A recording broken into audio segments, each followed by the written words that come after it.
নমস্কার বন্ধুরা। দেখো, আলোর যে চ্যাপ্টার আছে, আলোর চ্যাপ্টারে একটা খুব ইম্পর্টেন্ট টপিক আছে, সেটা হলো চ্যুতিকোণ। তো অনেকেরই এই চ্যুতিকোণের কনসেপ্টটা ক্লিয়ার নেই, এটা দিয়ে কিন্তু অঙ্ক আসে। ঠিক আছে, তো আমি একটু বোঝানোর চেষ্টা করছি। দেখো, ধরো এই একটা সমতল দর্পণ রয়েছে, এই একটা দর্পণ। ঠিক আছে, দর্পণে একটা আলোকরশ্মি আপতিত হলো এবং তারপর কি হলো, প্রতিফলিত হলো। ওকে, ধরো এটা হলো আমার আপতিত রশ্মি আর এটা হলো আমার প্রতিফলিত রশ্মি। ধরো পি কিউ আমার আপতিত রশ্মি, কিউ আর হলো প্রতিফলিত রশ্মি। এবার আমি যদি এখানে একটা অভিলম্ব টানি, আমি যদি একটা অভিলম্ব টানি, তাহলে আমরা কি জানি? আমরা জানি যে পি কিউ, মনে করো এটা হচ্ছে ও ফর এক্সাম্পল। তা আমরা কি জানি? পি কিউ ও, এটা হলো কি আমাদের আপতন কোণ। এটাকে আমি আই ধরলাম। এটা যদি আই হয় তাহলে কিন্তু অ্যাঙ্গেল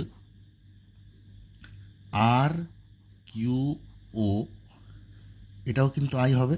আর কিউ ওটা কি? আর কিউ ওটা হচ্ছে আমার প্রতিফলিত রশ্মি, এটা হচ্ছে তোমার প্রতিফলন কোণ। এবার চ্যুতিকোণ যেটা হবে,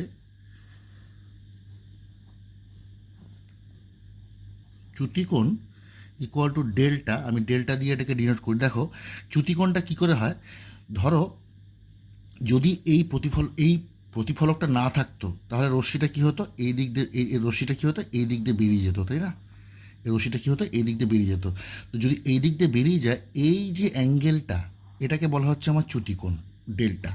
তাহলে চ্যুতিকোণ কত হবে? দেখো, এটাকে আমরা একটা সরলরেখা যদি ভাবি তাহলে কত হবে? চ্যুতিকোণ হলো 180 ডিগ্রি মাইনাস কী হবে দেখো, আই প্লাস আই, না মানে 2i।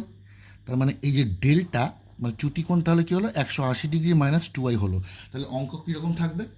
অঙ্ক তাহলে কী থাকবে? অঙ্কে এরকম থাকতে পারে যে আপতন কোণটা দিয়ে দেবে, দেওয়ার পরে বলবো চ্যুতিকোণ কত। ধরো আপতন কোণ বললো 30 ডিগ্রি, তাহলে চ্যুতিকোণ কত হবে? 180 মাইনাস 2 × 30, মানে 180 মাইনাস 60 ডিগ্রি, 120 ডিগ্রি। তো এইভাবে এই ফর্মুলাটা তোমরা নোট ডাউন করে রাখো। ঠিক আছে, তো যদি চ্যুতিকোণ বের করতে দেয় তাহলে তোমরা এইভাবে বের করতে পারবে। ওকে।